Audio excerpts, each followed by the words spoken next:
Hey, welcome to the first episode of Unruly 111. My name is Caribbean. Thank you so much for being here. Today, we're going to talk about the story of Morgan Martin, a young lady who went missing in 2012, 4 months pregnant, expecting her first child. Her family demanded justice, and it took 10 years to put the person responsible behind bars. However, Morgan's family still has no closure. Let's get into it.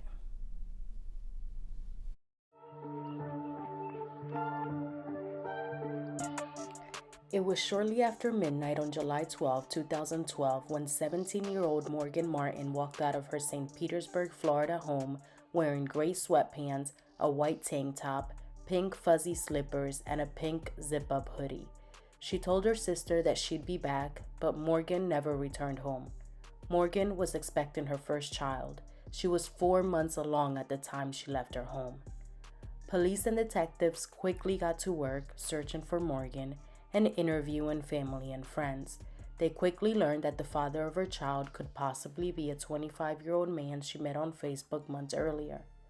They also learned that the night Morgan walked out of her home, she may have been planning to meet with this man who she believed was the father of her child. It's been reported that Morgan wanted to talk to him about the pregnancy and let him know that she was expecting a baby girl and she had picked out a name. But after countless hours of searching for Morgan and interviewing people close to her, they couldn't find any evidence and the case went cold. In March of 2015, the St. Petersburg Police Department had a newly created cold case unit and they decided to work on this case, and so they got to work.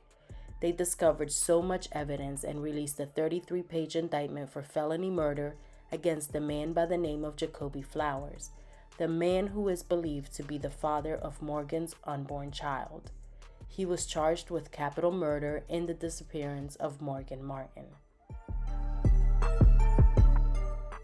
According to the indictment, Jacoby begged the teen not to go through with the pregnancy, stating he already had other children that he was supporting. Police say Jacoby also acknowledged in text messages that he had relations with the teen on several occasions. Facebook messages reportedly show Morgan threatening Jacoby to pay child support and to step up as a father, or else she'd call police and report he had relations with a minor, the indictment says. Police say that the night Morgan disappeared, cell phone records show Jacoby called her and then went to her South St. Pete home just after midnight. Tracking the cell phone, police say Jacoby's phone then pinged at his house and hours later at his work at Kentucky Fried Chicken.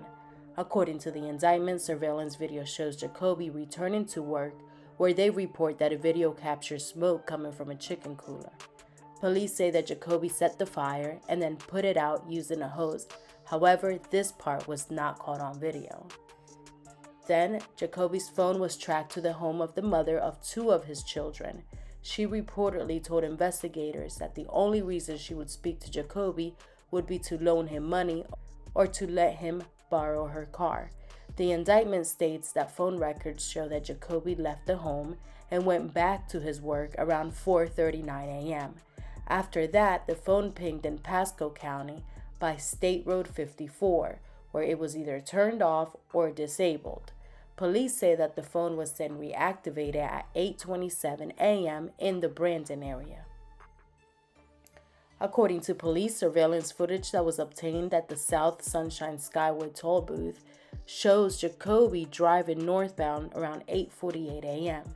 Police say at 10:49 a.m. the number to Jacoby's phone was requested to be changed. Police noted that him and his girlfriend, who share a child together, both have access to the account. Police say when they initially interviewed Jacoby, he denied knowing Morgan through Facebook. In an exclusive interview with ABC Action News, Jacoby claimed that the teen was lying about who fathered her child. Why would her family and police say that you were the father of her child? I have no idea. I don't know if that was something that she could have said. I mean, she's obviously younger than me. I mean, this isn't, women lie about certain things all the time for many different reasons. I don't know. I'm not really. According to the indictment, when Jacoby was questioned about the Facebook messages with Morgan discussing the pregnancy, Jacoby alleged they were playing make-believe. On July 30th, detectives went to Jacoby's home to conduct another interview. Detectives say that he again denied having relations with the teen and admitted he defriended her on Facebook because Morgan kept telling him she was pregnant with his child. A search of Jacoby's Lexus revealed the trunk mat was missing and the trunk was free of dirt, and that according to Jacoby, there was no trunk mat in the car when he purchased the car. But here's a twist. According to police, Jacoby had been involved in a previous investigation, and in that investigation, police obtained photos of his car, and in one of those photos, you can see a mat in the trunk of the car. Police spoke to the car's previous owner, who reportedly said he sold the car with the trunk mat in it. Police then interviewed Jacoby's girlfriend, who said that on July 24th, she got off of work around midnight, and when she got home, Jacoby was there. Then Jacoby went to run to McDonald's to get food. After that, he didn't leave the home again. The indictment also states that police reviewed videotape from the McDonald's drive-thru, but they didn't find any video of him there during that time frame. According to the indictment, the timeline of events doesn't make sense. There's too many inconsistencies. For example, in a third interview, Jacoby changed his story and said that during the night in question, he went to a nightclub and did not return until 3:30 a.m., which contradicts his previous timeline. According to police, cell phone records show Jacoby and his girlfriend were not in the same place during the time of Morgan's disappearance. Phone records reportedly show that she made 8 phone calls to Jacoby that went unanswered between 1:28 a.m. and 8:29 a.m. on July 25th. Then, a witness comes forward and says that Jacoby's girlfriend had confided in her and told her that Jacoby asked her to lie for him. Investigators say Jacoby texted his girlfriend at 9:13 p.m., stating, "Small issue, gotta get girls for like an hour. Sorry, short notice." 10 minutes prior, detectives say phone records show that Jacoby called Morgan. On June 23, 2016, Jacoby Flowers was indicted, and finally, in 2022, it went to court. He ended up accepting a plea deal and pleading guilty of ending the life of Morgan Martin. The deal was 25 years if he could lead investigators to Morgan, or 40 years if they didn't find her. So he then leads detectives to a location in Alabama where he said he buried Morgan back in 2012. But detectives didn't find her, and after days of digging and searching, they called it off. But they still continue to investigate and hope that they can find her body and bring her home.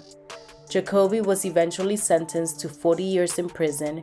He had already spent 6 years in prison, so with time served, he has 34 more years locked up. Jacoby is currently serving his time, and Morgan's family is still hoping to find Morgan and lay her to rest where she belongs, home.